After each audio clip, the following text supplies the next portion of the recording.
देश नीति, केवल सच्ची और पक्की खबरें। नमस्कार दोस्तों, 60 साल पहले डॉक्टर राम मनोहर लोहिया ने कहा था, जब सड़कें सूनी हो जाती हैं तो संसद आवारा और बदचलन हो जाती है। आज हम इस चीज को देख रहे हैं। आज संसद और सरकार दोनों आवारा और बदचलन हो चुके हैं। इस देश में वो क्या कर रहे हैं किसी को समझ में नहीं आए। सिर्फ सत्ता और सत्ता और सत्ता, उसका खेल चल रहा है। आपको याद होगा, राहुल गांधी ने अपने एक संबोधन में कहा था, मैं जब पैदा हुआ था तो सत्ता के बीच में पैदा हुआ। दादी उस समय देश की सबसे ताकतवर और दुनिया की आयरन लेडी के नाम पे जाने जाने वाली श्रीमती इंदिरा गांधी उस समय प्रधानमंत्री हुआ करती थी और उसके बाद में सत्ता को बड़े करीब से देखा। तमाम लोग सत्ता के लिए सुबह जगते हैं, सत्ता के लिए दिन भर परेशान रहते हैं और रात को सोते हैं, तब भी सत्ता के लिए सोते हैं। लेकिन मुझे इसमें कोई इंटरेस्ट नहीं। मेरा इंटरेस्ट है कि इस देश के लोगों को समझा जाए, इस देश को समझा जाए उस प्रेमी की तरह जैसे वो अपनी प्रेमिका को समझता है और उसे प्यार करता है। उसके लिए सब कुछ न्यौछावर कर देने को तैयार रहता है, बलिदान करने को तैयार। आज कमोबेश नेता प्रतिपक्ष के रूप में वो इन सारे मुद्दों पर खड़े हैं, लड़ रहे हैं। सड़क पर भी, संसद में भी। सड़क पर उनका संगठन, उनके लोग लड़ रहे हैं, चाहे उन राज्यों में सत्ता दशकों से उनकी ना हो, लेकिन फिर भी लड़ रहे हैं। यही खासियत आज कांग्रेस की हो गई। तो इस समय देश का बजट पास हुआ है, पेश हुआ है, और निर्मला सीतारमण जो वित्त मंत्री हैं, नरेंद्र मोदी की तीसरी 3.0 की जो सरकार है, उस सरकार का यह पहला बजट है। और उस बजट में ही यह दिख गया कि बैसाखियों को बचाने के लिए उन बैसाखियों के मालिकों ने जो दबाव डाला, जो दबंगई की, उससे नरेंद्र मोदी इतना डर गए कि वो फिरौती देने पे तैयार हो गए और अपनी सरकार बचाने के लिए उन्होंने फिरौती दी है। वो फिरौती दी है बिहार को, वो फिरौती दी है आंध्र प्रदेश को। फिरौती तो दे रहे हैं, बहुत अच्छी बात है, उन राज्यों को दीजिए, लेकिन दूसरे राज्यों का छीन कर दे रहे हैं। दूसरों की थाली खाली करके सब खुद ही खा लेना चाहते हैं। वह स्थिति है और वह देखने को मिल रहा है। जिस तरीके से पक्षपात हुआ है और उन राज्यों के साथ में सबसे ज्यादा भेदभाव हुआ है जहां पर भारतीय जनता पार्टी या डबल इंजन की सरकारें नहीं है, वहां पर जिस तरीके से उन्होंने किया उससे समझा जा सकता है।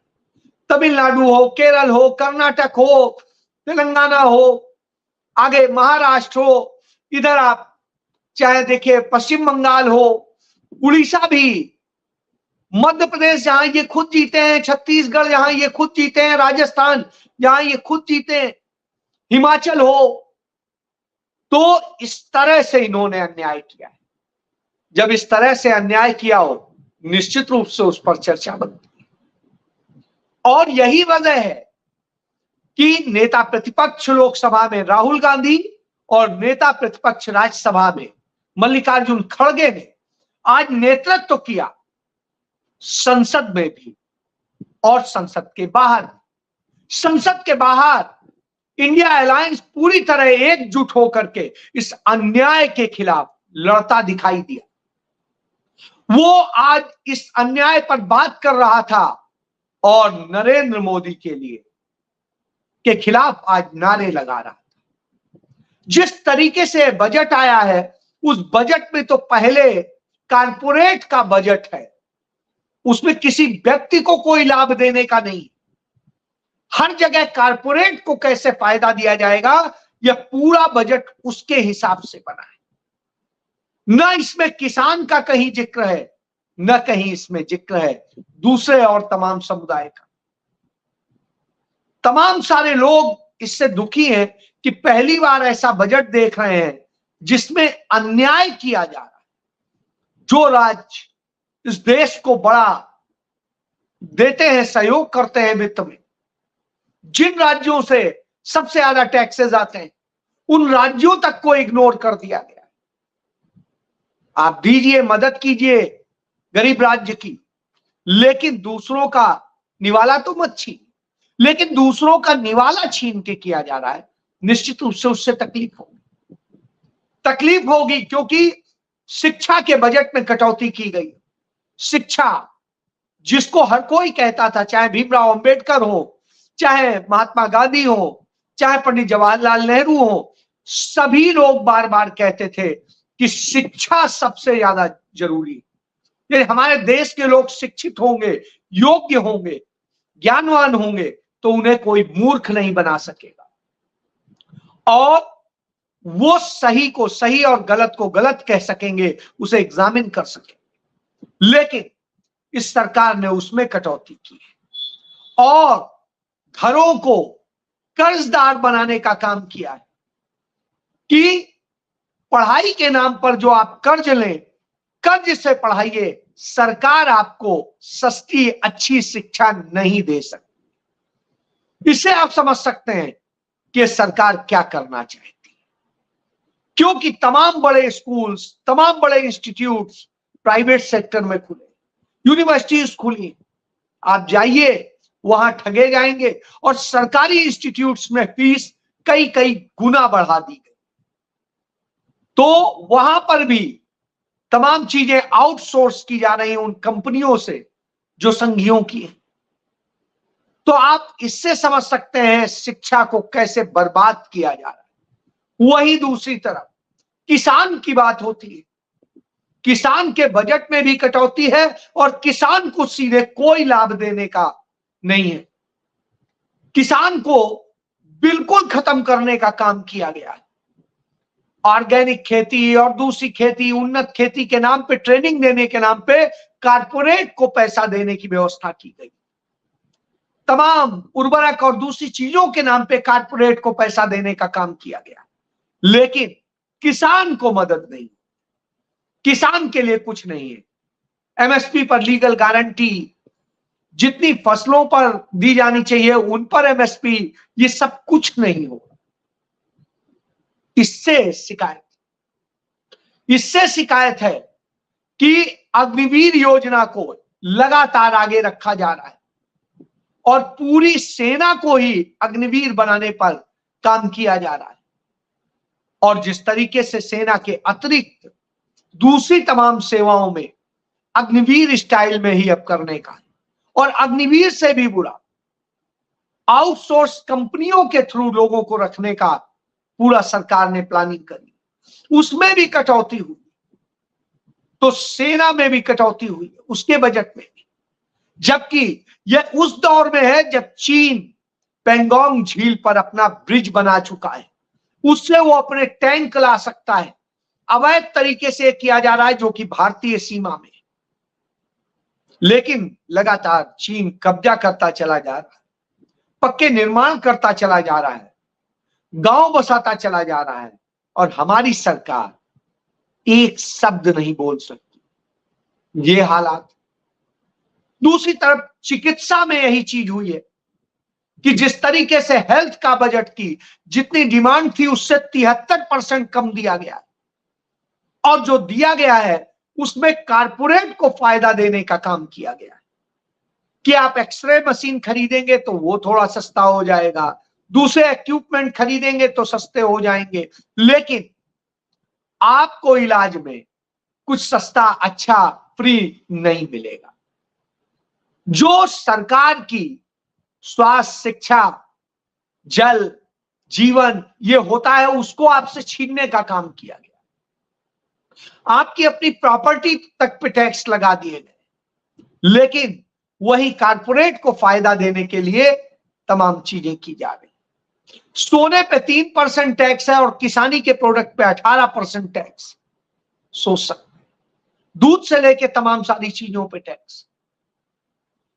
तो जब यह अन्याय हो रहा हो तो निश्चित रूप से बोलना पड़ता है।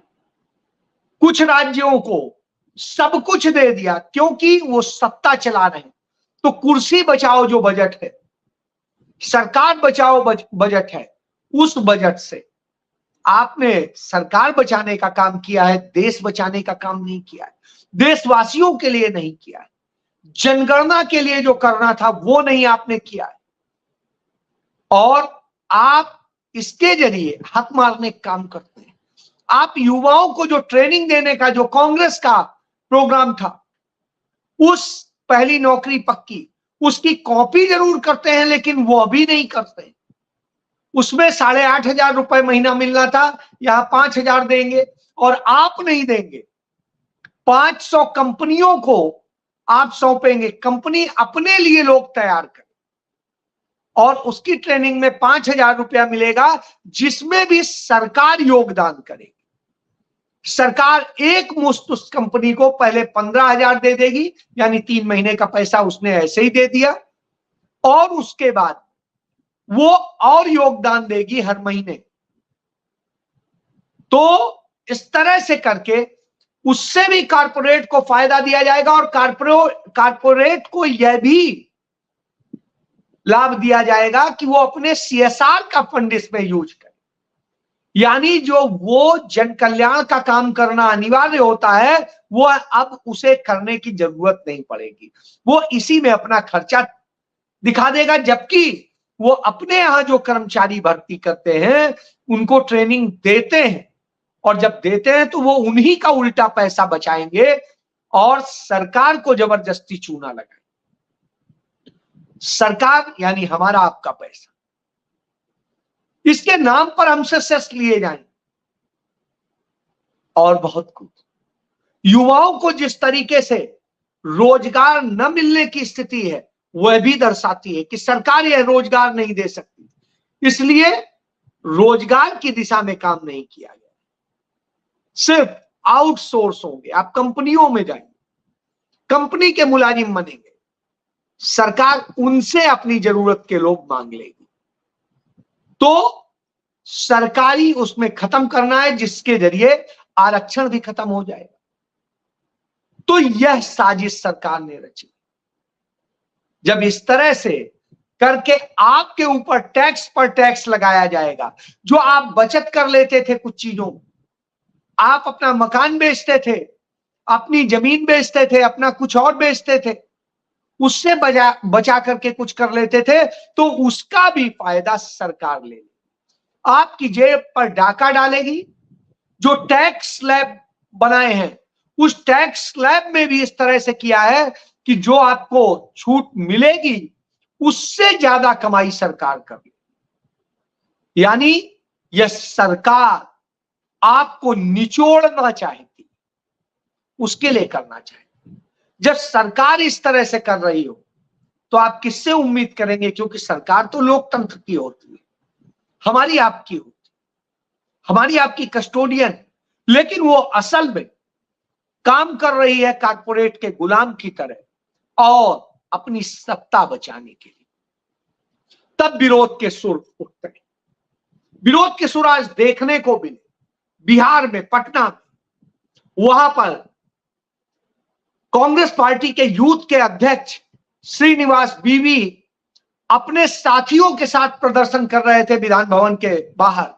उन पर कस के लाठीचार्ज हुआ, वाटर कैनन से हमला हुआ और तमाम तरह से जैसे आतंकवादियों को मारा जा रहा। वहां का एसडीएम झूठ बोलता है, सरेआम बोलता है, जबकि कैमरे में रिकॉर्ड कि वो लोग पुलिस को वो कर रहे थे, हमला कर रहे थे, जबकि पुलिस सरेआम हमला कर रही, पुलिस वो कर रही। वो झंडे लिए हुए तो उस झंडे को, जिसमें प्लास्टिक का वो लगा हुआ था डंडा, उसको कह रहे हैं उससे हमला, उससे तो हमला हो ही नहीं सकता। तो मतलब इस तरह की स्थितियां हैं कि जहां जहां विरोध हो रहा है वहां इस तरह से दमन किया जा रहा है।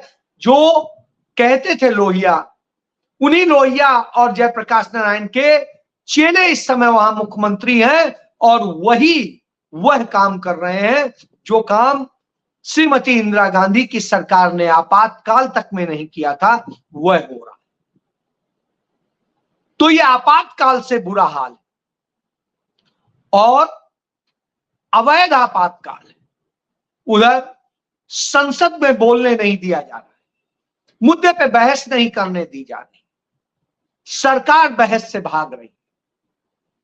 न नीट पे उसने बहस की, न दूसरे मुद्दों पे बहस की, मनमानी तमाम चीजें हुई हैं। और हमने जैसे पहले भी एक वीडियो में आपको बताया था कि इस देश की अदालतें सत्ता का मुंह देखती हैं फैसले सुनाते वक्त। तो आज हम देख रहे हैं तमाम अदालतें सत्ता का मुंह देख करके फैसले सुना रही हैं। यही चीज नीट में भी, अदालत ने माना कि गड़बड़ी हुई है, लेकिन फिर भी कहा कि चूंकि पूरी तरह नहीं हुई है इसलिए परीक्षा दोबारा नहीं कराई जाएगी, दोबारा रिजल्ट घोषित किया जाएगा, परीक्षा नहीं कराई जाएगी। तो इस तरह की जब स्थितियां हो, उन पर बात करने की बात हो, तो सरकार को डर लगता है, इसलिए सरकार मनमानी पे उतारू। और जब मनमानी पे उतारू होती है तो विपक्ष का दायित्व है। तो विपक्षी दल इंडिया अलायंस पूरी तरीके से इसको लेकर के लड़ने उतर पड़े और आज संसद में हर जगह लड़ते दिखाई देते हैं। राज्यों में तमाम मुख्यमंत्रियों ने नीति आयोग की भी 27 तारीख को होने वाली बैठक तक का बहिष्कार कर दिया है और कहा है कि इस तरह से तमाम राज्य और संघ की व्यवस्था नहीं चल सकती है, क्योंकि भारत तमाम राज्यों का समूह है, अपने आप में कोई राष्ट्र अकेला नहीं। और जो राज्यों का समूह है, राज्यों के अपने हित, हक और उनके अपनी चीजें नहीं बचेंगी तो फिर वो क्या करें। सरकार इस देश को टुकड़े टुकड़े कर देना चाहती, और जब भारत का प्रधानमंत्री इस देश के सत्ता देश को टुकड़े टुकड़े करने पे लगे हो, तब आप सोच सकते हैं। तो ये टुकड़ा टुकड़ा गैंग बन गई है भारतीय जनता पार्टी, नरेंद्र मोदी की एनडीए सरकार। इसलिए इसका विरोध, इसलिए विरोध हो रहा है कि इसके लिए जन का कहीं भागीदारी नहीं हो रही, जन के लिए बजट नहीं। यह बजट अपनी सरकार बचाने और कारपोरेट को सब कुछ सौंप देने का बजट है। इसलिए राहुल गांधी लड़ते हैं और इसलिए आज राहुल गांधी से मिलने संसद में जब वो नेता आते हैं, किसान नेता आते हैं, तो उन्हें रोक दिया जाता है, आने नहीं दिया जाता है उनके अपने नेता प्रतिपक्ष के ऑफिस में।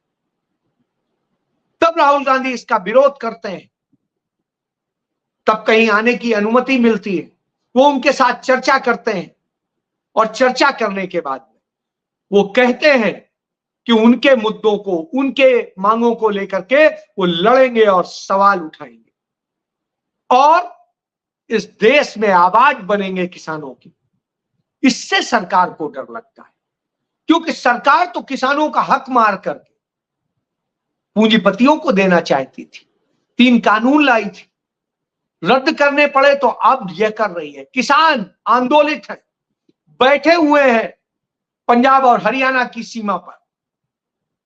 सुप्रीम कोर्ट ने आज उन्हें वहां बैठे रहने की अनुमति तो दे दी है, जिन्हें उठाने का आदेश पंजाब हरियाणा हाई कोर्ट ने दिया। ऐसी स्थिति में निश्चित रूप से किसानों की मांग आज राहुल गांधी उठाने, तो आज विपक्ष मजबूत है तो वह आवाज बन रहा है। वो न संसद को सूना होने दे रहा है, न सड़कों को सूना होने दे रहा है। यही वजह है कि नरेंद्र मोदी और भारतीय जनता पार्टी भागे हुए घूम रहे हैं। और जब भागे घूम रहे हो तो आप समझ सकते हैं कि क्या हाल। तो नरेंद्र मोदी को डरा लिया है चंद्रबाबू नायडू ने और नीतीश कुमार ने, इसलिए वो फिरौती में दे रहे हैं तमाम पैकेज, तमाम पैसे। लेकिन देश के दूसरे लोगों का छीन कर।